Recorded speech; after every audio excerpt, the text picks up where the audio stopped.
Today on Sports and Such, our Halloween correspondent drops in for some weekend advice. Mavs luminaries Mike Marshall and Bobby Carella compete in a game show. Reggie went down to the AAC on Mavs opening night. And best of all, this episode has no scary clowns. Nope, not here, not on our watch. Let's do this thing, Sports and Such, right now.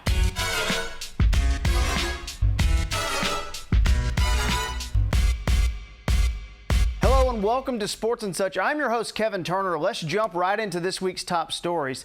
The biggest story of the week weirdly comes from the world of soccer, where our writer Steve's kid accidentally cheated. Come on, Charlie, kick it hard. Oh, gosh, no. You can't do that. Oh, gosh, no.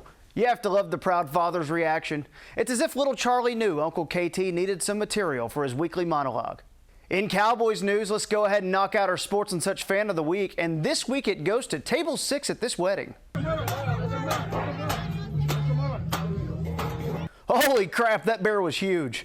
Let's take a second and celebrate this Ron Jaworski looking guy for wearing a Cowboys jacket to a wedding. That's amazing.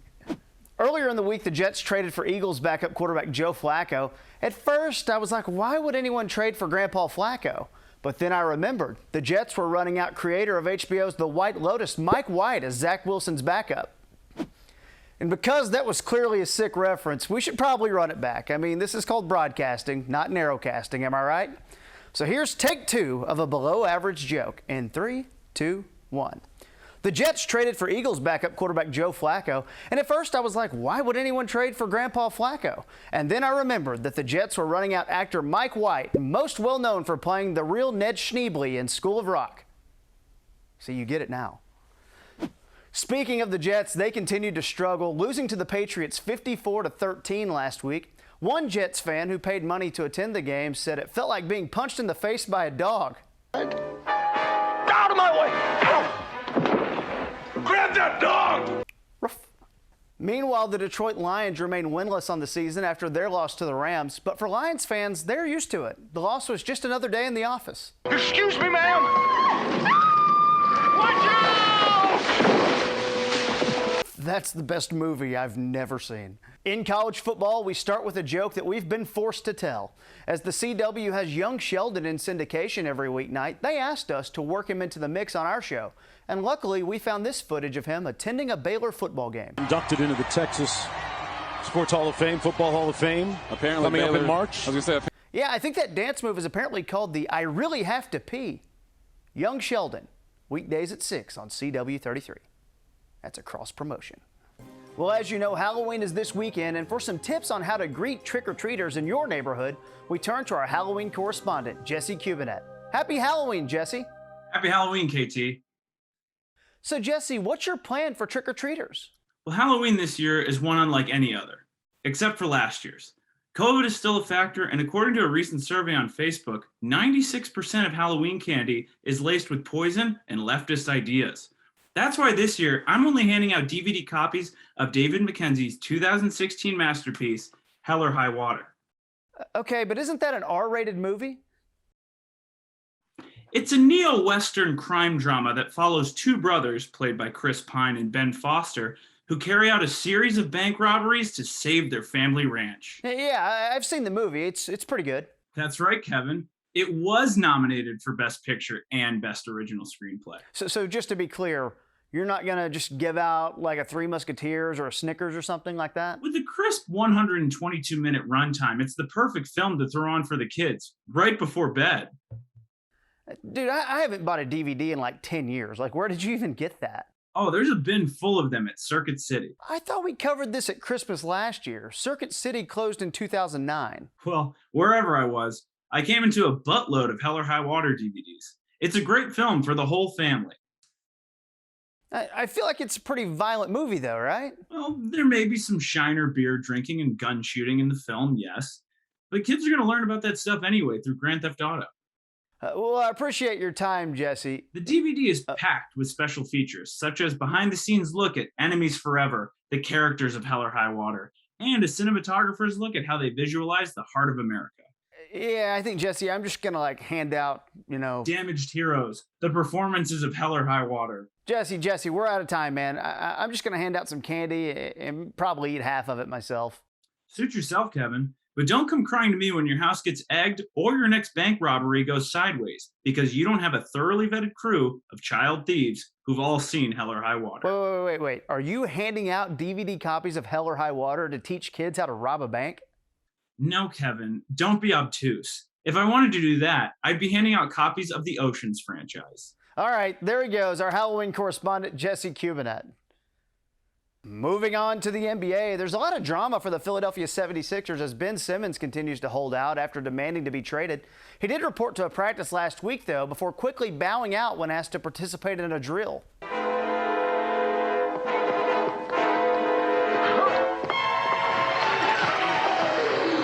It's been a busy week for Fox broadcaster Joe Buck. He called Game 1 and 2 of the World Series on Tuesday and Wednesday before flying to Arizona to do the Thursday night football game and then going back for more World Series action.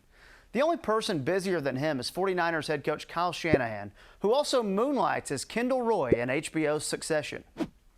In food news, Kellogg's is facing a class action lawsuit as multiple plaintiffs are arguing that there's not enough actual fruit in their strawberry Pop-Tarts.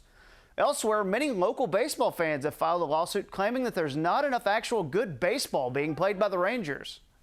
And legendary Dallas Cowboys quarterback Troy Aikman announced a music festival to give back to his hometown of Henrietta, Oklahoma. Troy, if you're watching, we'd love to cover this event. I mean, it's a win-win for us. We either get to see Blake Shelton headline or we get to make the next Fire Festival documentary. Who knows? Maybe Henrietta is the next Coachella. All we ask is that you take the stage just once for old time's sake. Driving down 66, this old pickup truck and me. Now that song is a certified banger. I'm going to go drive down 66 right now, but you don't go anywhere. Dina is next on Sports and Such. I'm a tailgater tailgating to get to my tailgate. I can't go anywhere. But you're so busy watching me tailgate that you don't see the one in front of you. And your cut rate car insurance, they might not pay for this. So get Allstate and be better protected from mayhem. Like me.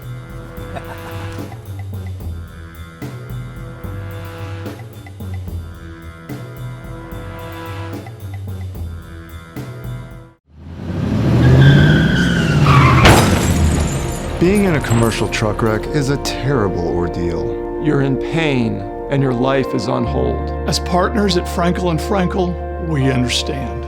Let us fight the big insurance and trucking companies for you. We know the ins and outs of commercial truck wrecks. 214-333-3333 or online at truckwreck.com.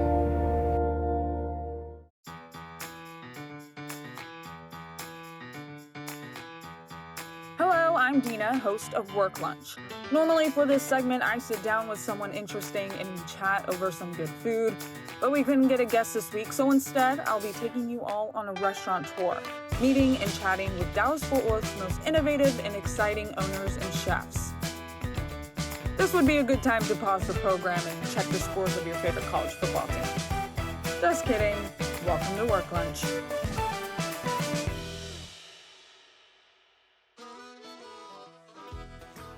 First up is Goldie's, recently rated #1 in Texas Monthly's coveted top 50 best barbecue list. 5 friends who love barbecue spent the last several years working with the best pitmasters in Texas before joining forces in creating Texas's newest favorite barbecue spot.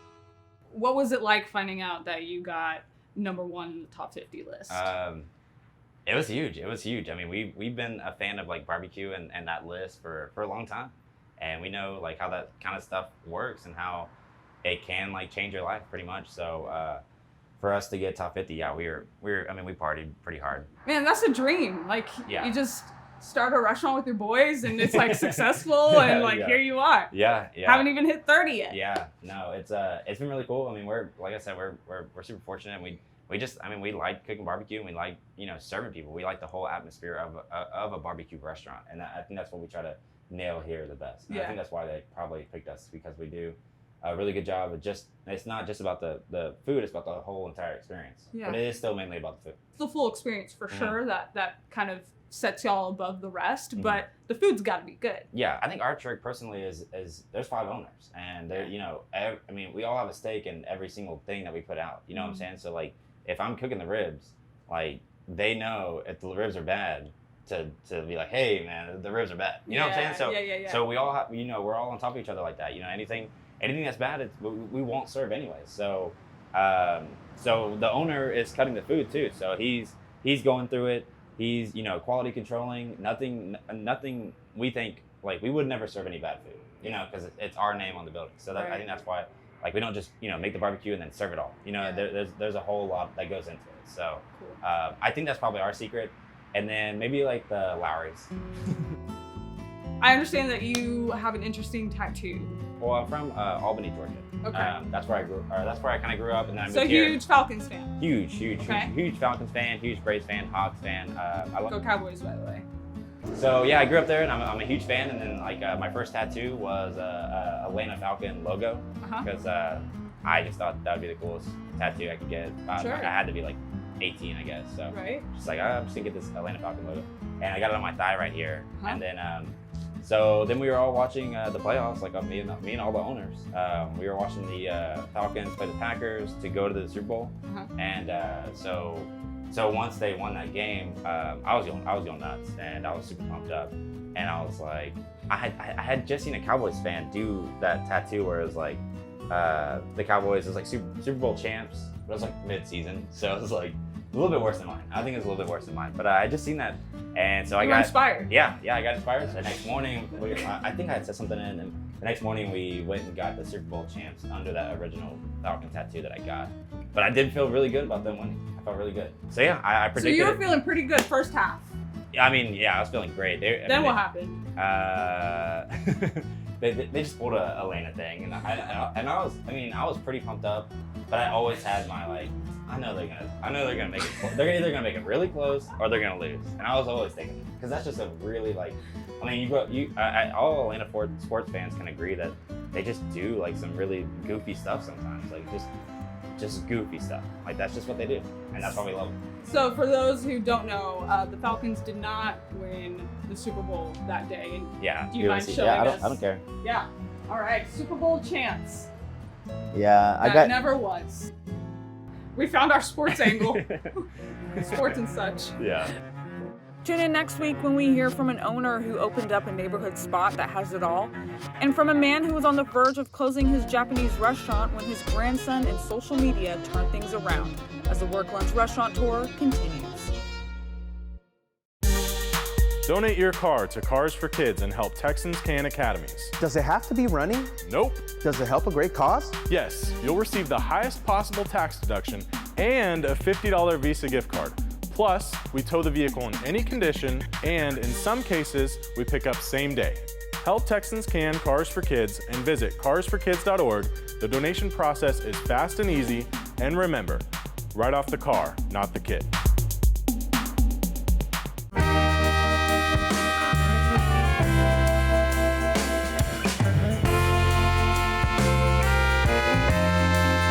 What does it mean when you want it so bad, but you can't find the word for the thing that you had, and everybody just reminds you it's so sad. Oh.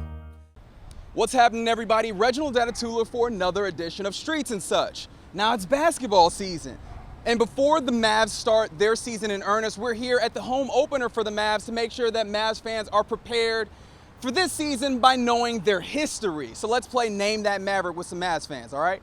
Let's do it.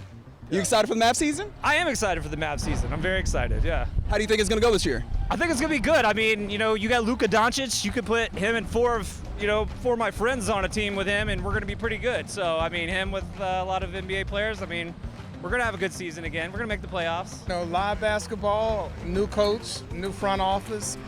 You know, what's not to like? All right, we're here with this local fan. What'd you say your name was? Kevin Turner. Let's play a little Name That Maverick. How's that sound? Okay, yeah. All right, cool. Let's start with right here. Can you name this Maverick? Derek Harper. Boom, there you go. 1 for 1. I like that. He's real tall. He is really tall. This former basketball player is, in fact, tall. Yeah. Very tall. He almost looks like he could be Scottie Pippen's brother. What about this gentleman here? Derek Harper. What about this guy right here? Vince Carter. I'm going to guess. Vince Carter. He hit the game winner against San Antonio in the playoffs. That's my guy. He's a Maverick to me. I know he's known for being on the Raptors and the Nets, but that's my guy. That's Detlef Shrimp. That's Detlef Shrimp. There you go. Detlef Shrimp, probably the most important German-born player in Mavs history. Maybe that's Maxi Kleber. You got that wrong. That's right. I forgot Maxi was born in Germany. That's right. What about this gentleman here? Oh my gosh. Oh, we might have stumped him. No, you didn't. I mean, that's my all-time favorite San Antonio Spur right there. And his name is? Man, I'm totally blanking on it. That's Robert Tractor Trailer, I think. It's not that old, is it? Would it help if I told you he had no ACLs?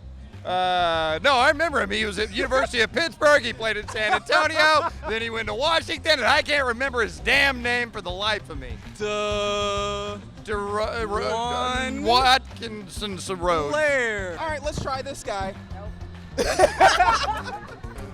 Nah, I'm not feeling it. All right, so before I tell you his name, what do you think that his name is? Just based off looking at his face, what do you think his name is? Bob. That's the custodian. Brian Cardinal. Wow. That looks like Brian Cardinal. He was a French player that we had kind of around championship time. That's correct. That's exactly correct. That's actually the correct pronunciation. Not a lot of people know that. This gentleman seems to be very well versed. All right, so just look really hard. Squint a little bit. You know what I mean? Like do a little bit like that. That's Drake. Barrera. What's she say? JJ. It is not JJ Barea. Oh my God, it's Kidd, Jason Kidd. J Kidd, isn't it? Look familiar at all? Yeah, I think he's our new coach, right? I think so. He wasn't that big of a deal in Dallas. Just kidding. Jason Kidd. Hey, what about this guy right here? Sam Cassell. So Sam Cassell used to do what I like to call the big ball dance.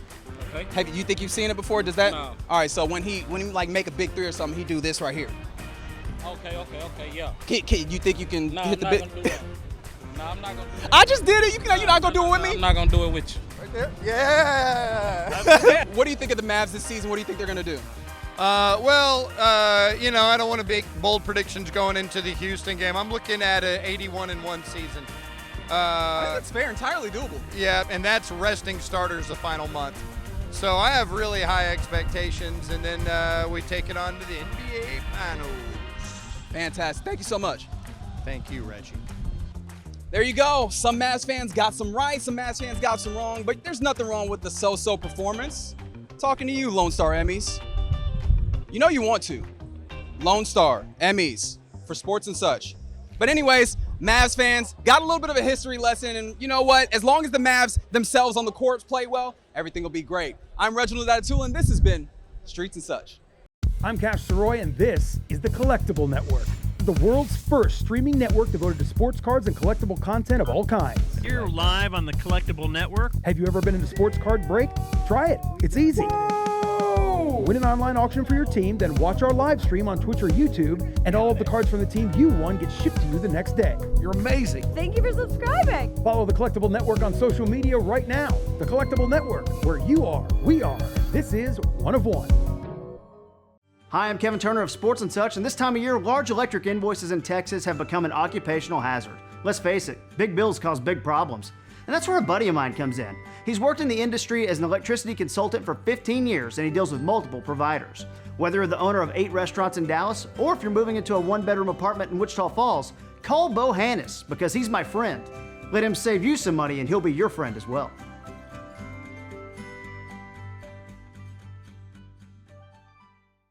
All right, we've reached the game show portion of Sports and Such, and today I have two men who work together, who trust each other, but also want each other's head. From DallasMavs.com, it is my good friends Mike Marshall and Bobby Corella.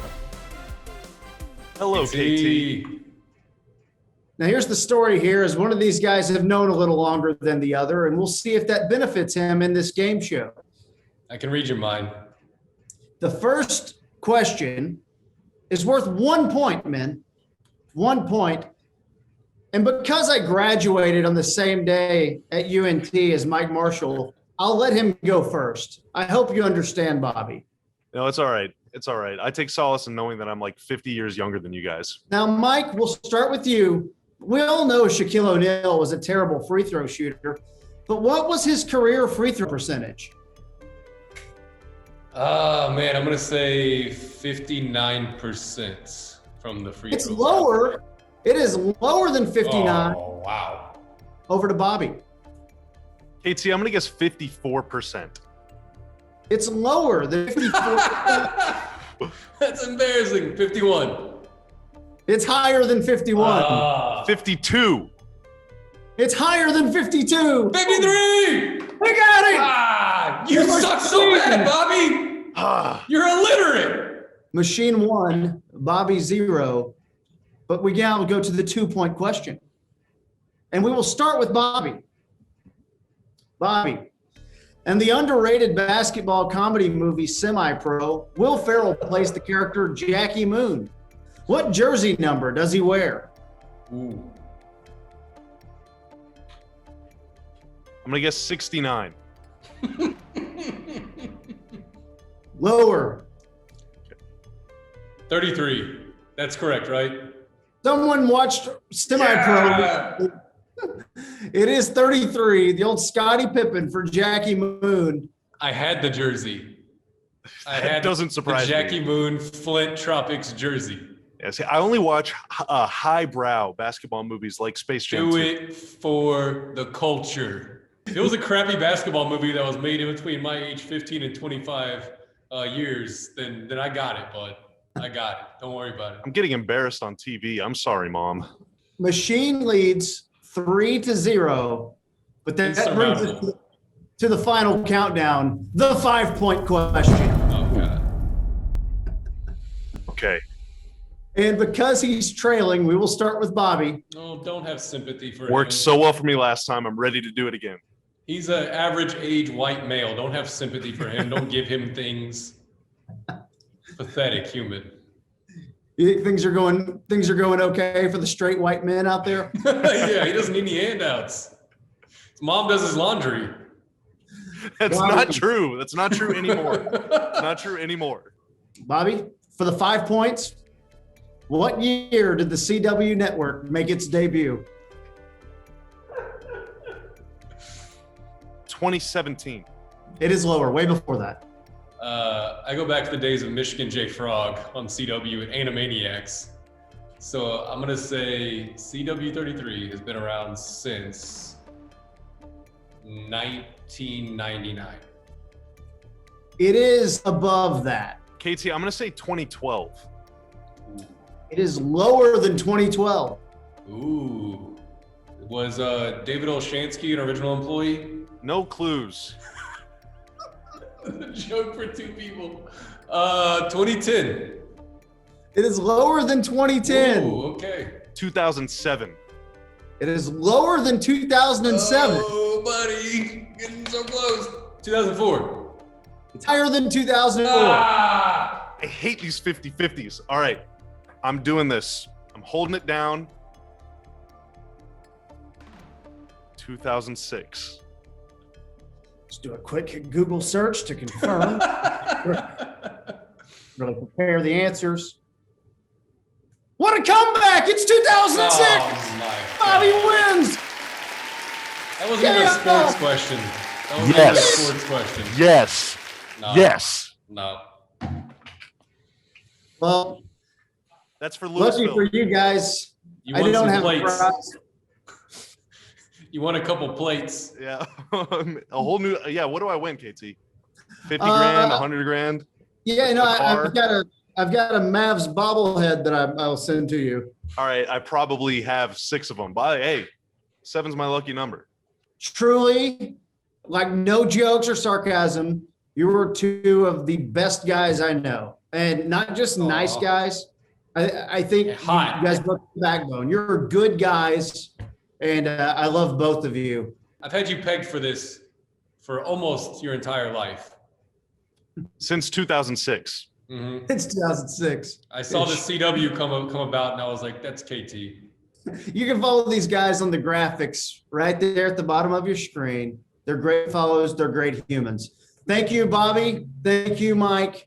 All right, that concludes this week's episode of Sports and Such. Thanks to our guests Mike Marshall and Bobby Carella, and of course our Halloween correspondent Jesse Cubinet. You can find all of our past episodes at sportsandsuch.com. We're back at the same time next week. Have a safe and happy Halloween. I'm Kevin Turner, and I love you.